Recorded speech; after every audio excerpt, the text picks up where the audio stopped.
Boa noite. Boa noite, boa noite. Brasília, Melbourne, Belmore, Mossoró, BH, Morumbi, Niterói, Novo Hamburgo, Nova York, Macapá, daqui é bom também, Atibaia, Búzios, muita gente no trânsito, Recife, São Paulo, Goiânia, Rio, Porto Alegre, Patos de Minas. O pessoal do trânsito tá numeroso também hoje, né?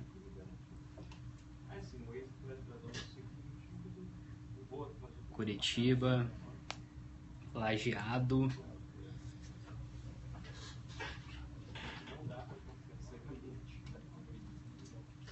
Galo Doido, João Pessoa, Abiaslândia, Planaltina. Vamos começar? Tem mais gente entrando. Deixa eu abrir aqui entre as minhas 46 abas do navegador. Deixa eu abrir aqui o Twitter.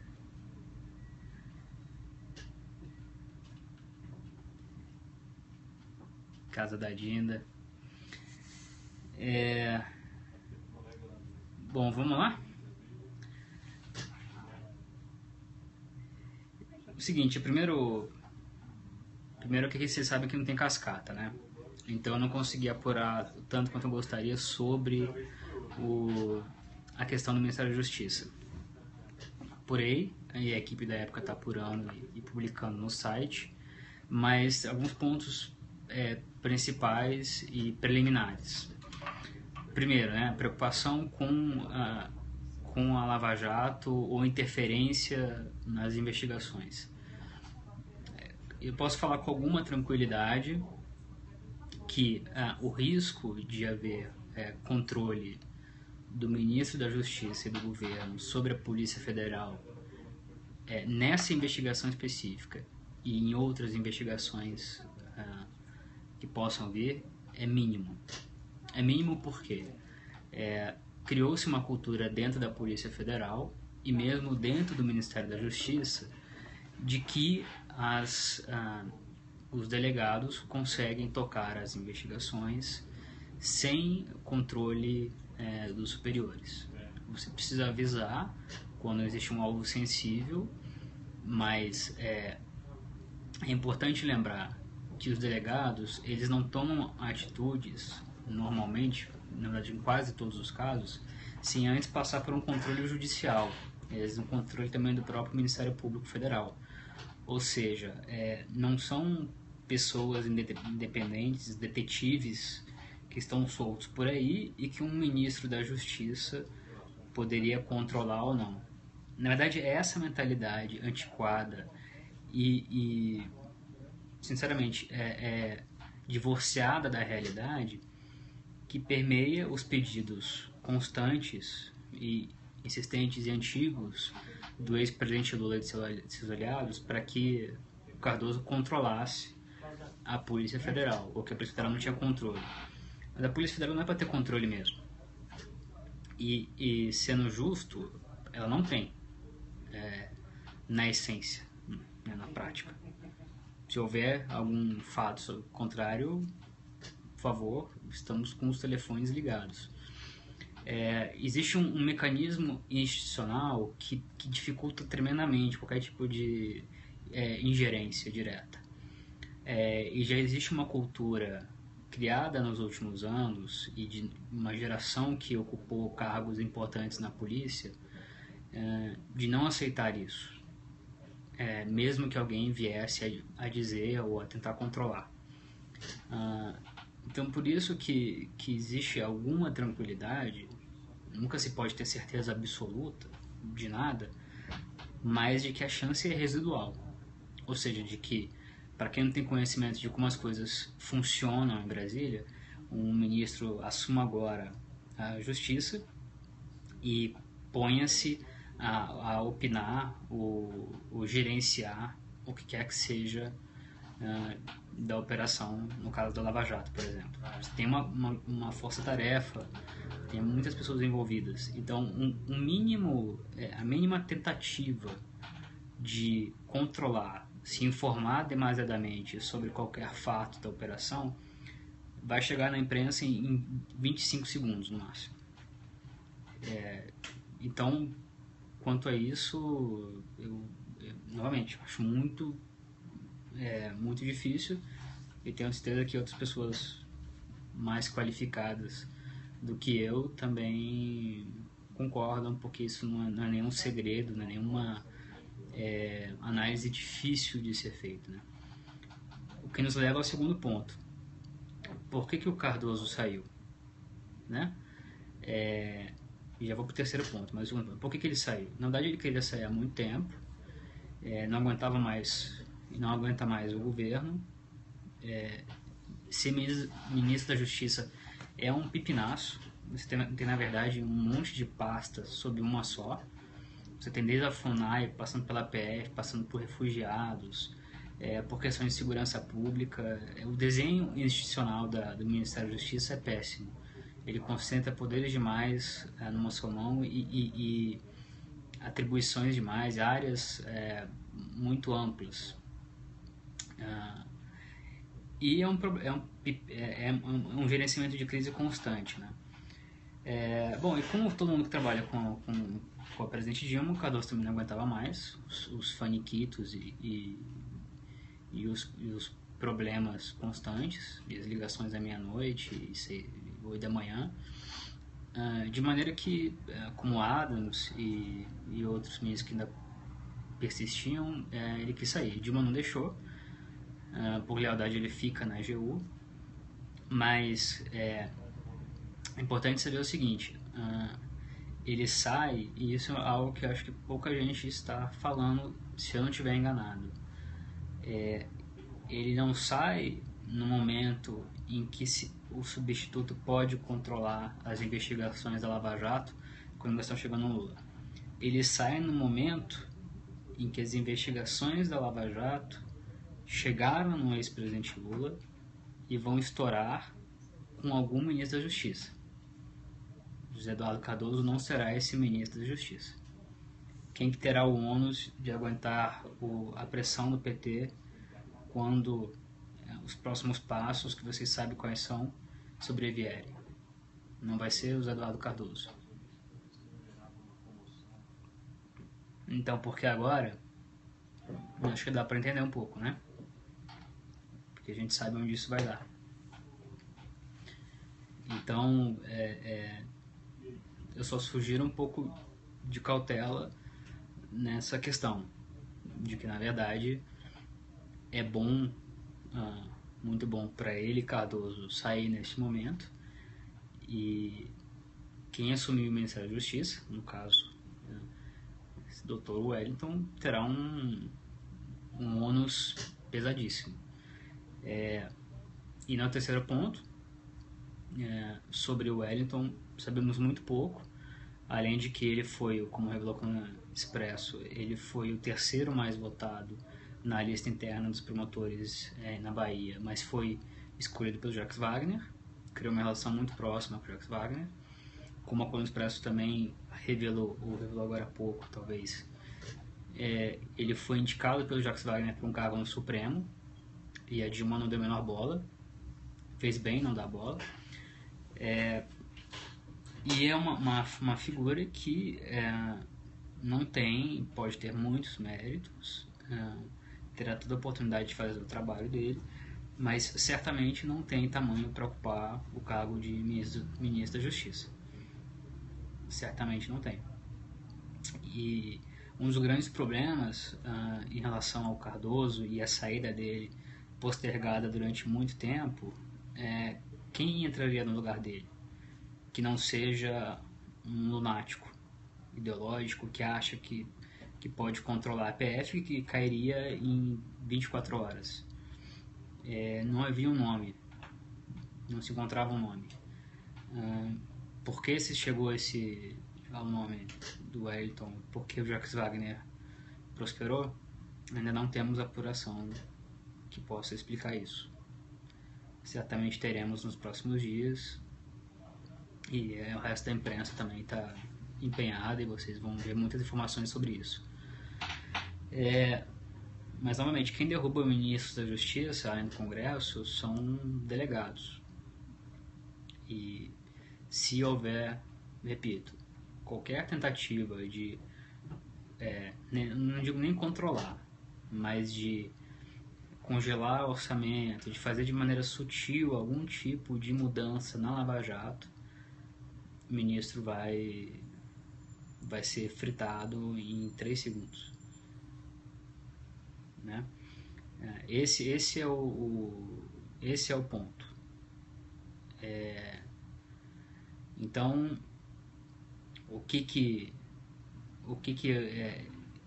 o Wellington vai ganhar com isso? Vai ganhar exposição, visibilidade. Não sei se ele percebe de verdade onde está entrando, na encrenca que será ser ministro da Justiça nos próximos meses. E agora, isso é um sinal inequívoco, um sinal firme, em meio a tanto ruído, do tamanho do buraco do governo Dilma. É um buraco muito, muito fundo, muito, muito difícil de ser escalado, né? O cargo de ministro da Justiça no momento como esse é altamente estratégico, né? E Dilma botou uma pessoa que, embora possa ser, não vou dizer controlada, mas supervisionada de muito perto pelo Jacques Wagner, acaba tendo que tomar decisões cotidianamente que são difíceis e podem redundar rapidamente numa demissão ou num esvaziamento relâmpago, né? É um fusível muito simples de ser queimado, né? É jogo de gente grande com muitos amadores, né? Mas percebam que o timing não é gratuito, não é fortuito. Estamos no contexto de um crescimento exponencial da Lava Jato e das outras operações que investigam e obtêm provas contundentes de corrupção sistêmica no governo liderado pelo PT. E no momento em que o desgaste chega a um ponto, não vou dizer que chega ao máximo, mas está chegando perto dos píncaros, o ministro da Justiça finalmente sai e o ex-presidente Lula passa a batalhar, como eu escrevi agora há pouco no Twitter, juridicamente, né? Porque já não tem mais o que ganhar, ele só tem agora a deixar de perder. Então a Lava Jato, numa manifestação ao Supremo, a ministra Rosa Weber confirmou a fundada suspeita em cognição sumária de que o ex-presidente Lula, no exercício de seu mandato, recebeu vantagens indevidas da Odebrecht, da OAS e do Zé Carlos Bonai, em função das obras feitas no sítio de Atibaia e no apartamento no Guarujá. Ou seja, não existe presente, você pode chamar do que quiser o que aconteceu ali, mas o fato é de que no contexto da Lava Jato, no contexto dos benefícios criminosos concedidos a essas 3 partes, Odebrecht, OAS e Bonai, há fundada suspeita de que havia um quiprocó, havia um tomar lá da cá, de que havia, portanto, uma corrupção passiva do então presidente Lula. Então a Lava Jato está muito perto disso. Boa parte das provas já são públicas e, portanto, nos permitem falar com mais tranquilidade sobre a solidez das evidências, sobre os caminhos que se desenham com muita rapidez, né, nos próximos dias e meses. E, ao mesmo tempo, como nós escrevemos na revista Época nessa edição, num contexto que não envolve, cuja gravidade não se esgota no petrolão, que já seria muito grave. Se amplia até a outros países com a investigação em Brasília sobre o tráfico de influência cometido pelo Lula, segundo os procuradores de Brasília, o modus operandi criminoso, também nas palavras dos procuradores de Brasília, entre os atores Luiz Inácio Lula da Silva, fazendo tráfico de influência em favor da Odebrecht, em países em que o BNDES havia financiado contratos que seriam, por sua vez, direcionados à Odebrecht. Nesse quadro, João Santana entra como marqueteiro responsável por eleger os presidentes amigos e que, por sua vez, seriam mais suscetíveis aos argumentos da própria Odebrecht e do ex-presidente Lula para que os contratos da Odebrecht, financiados com o dinheiro do BNDES, fossem, de fato, liberados por esses governos. Nós estamos tratando de um mega esquema, eu não uso a palavra de forma ligeira, internacional de corrupção. No centro dele está o Odebrecht, segundo todas as evidências disponíveis. Há muitas provas que são retorquíveis e há suspeitas com provas sólidas de que o ex-presidente Lula, no caso agora também o João Santana, entre outros agentes brasileiros e estrangeiros, participavam dessa organização criminosa. Todos negam isso. O Odebrecht continua sem confirmar nada, embora a delação premiada e o acordo de leniência estejam sendo pensados, analisados dentro da empresa já há algumas semanas, não foi de agora. Nós que revelamos isso na revista, isso voltou à tona. Ex-presidente Lula também nega, evidentemente, qualquer tipo de irregularidade, pelo contrário, diz que é a alma mais honesta do Brasil. E o João Santana e a mulher dele admitem então somente o que está nas provas, que é o caixa 2. Então nós estamos no meio dessa investigação e desse contexto. Há fatos simples de se entender, como o caso do sítio, Minha Casa, Meu Sítio, Minha Vida, o caso do triplex, de certa maneira. Há casos mais complexos, como o do tráfico de influência nos outros países, mas há a sucessão de versões fajutas apresentadas pelo ex-presidente. No caso, por exemplo, no sábado, ele disse disse ao Supremo que o sítio é dos amigos e que o Bonlai ajudou a organizar o sítio, e a defesa do Bonlai negou isso. Então quando começa a haver ruídos entre as defesas dos investigados, é um sinal de que mais um sinal do tamanho do problema e do tamanho do medo. Quando cada um começa a estabelecer uma defesa, uma estratégia jurídica distinta das dos demais acusados, isso é um sinal de que há problemas internos e é um sinal de que a investigação pode avançar ainda mais. E eu já falei demais para um periscópio papum. Acabei falando mais do que eu deveria. Sim, há delações muito fortes a caminho.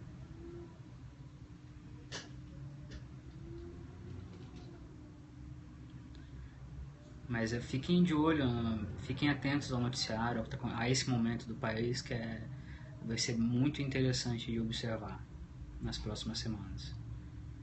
Porque sob ele está um outro aspecto muito importante, que é o quão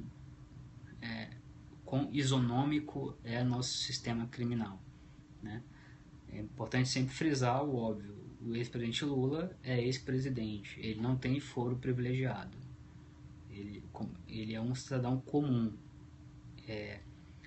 tem todo o direito, evidentemente, de se defender da melhor maneira possível, da maneira mais justa possível e com toda dentro de um Estado democrático de direito, com ampla defesa, mas ele não tem foro no Supremo.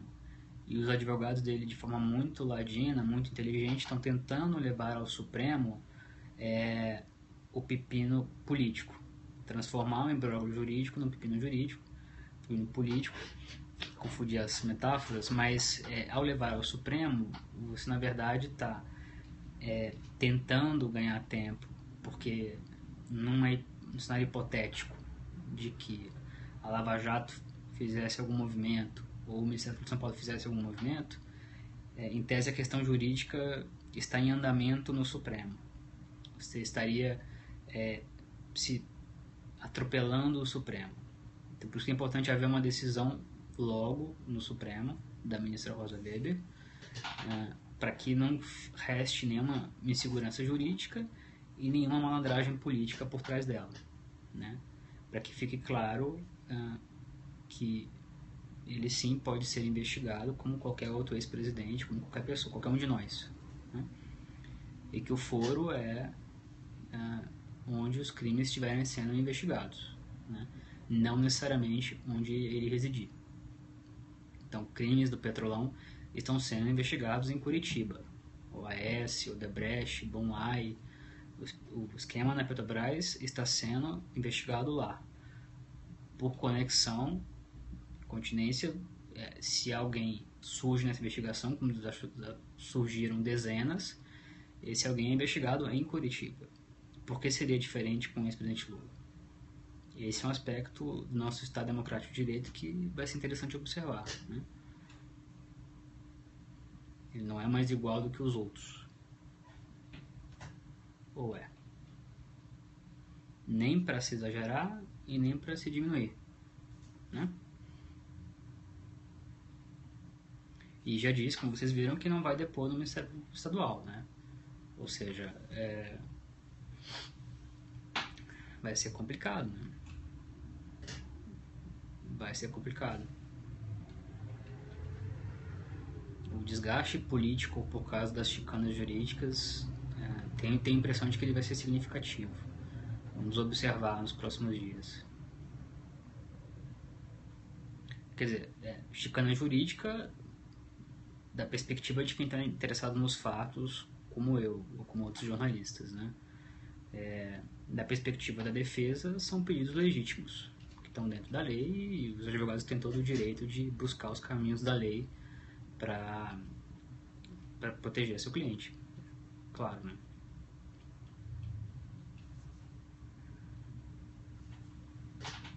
PF pode prender ministro? Deve, caso haja uma decisão judicial. No caso, com foro privilegiado, né, uma decisão do Supremo. Ele está me processando? Sim, o ex-presidente Lula está me processando, a mim, a outros jornalistas, a revista e também outros veículos, né, e outros jornalistas. Está no pleno exercício dos direitos constitucionais dele. Qualquer um de vocês pode me processar. Pode processar qualquer um.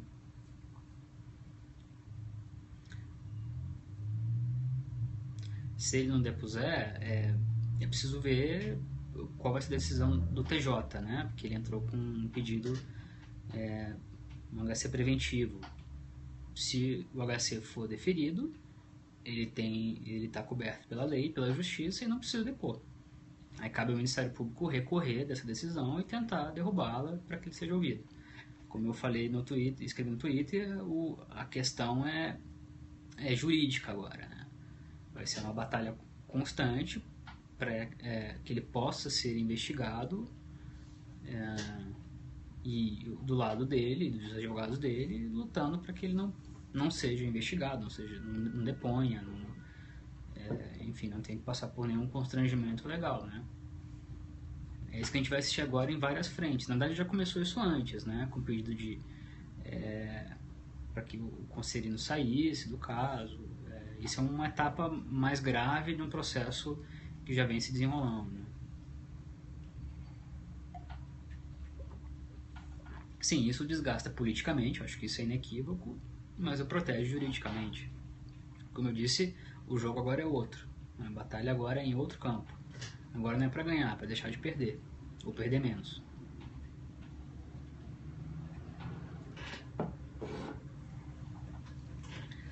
O Odebrecht está considerando seriamente um acordo de leniência, mas eu sou muito reticente quanto à extensão dele, mesmo que seja firmado. Sobretudo se for firmado em Brasília.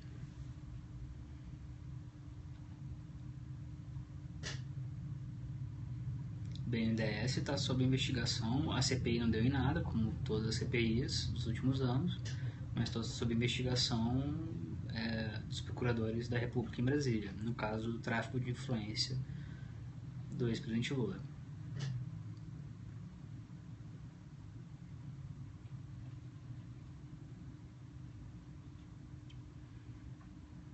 Dá 3 bombas das 4.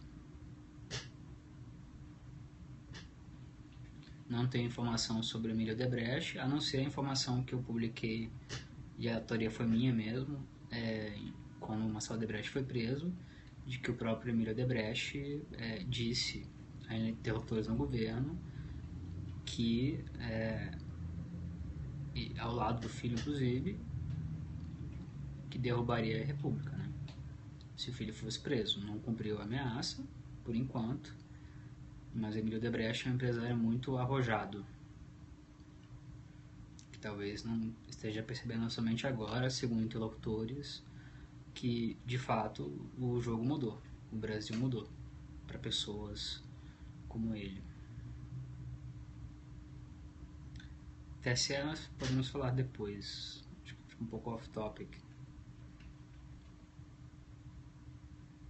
Certo? Foi útil?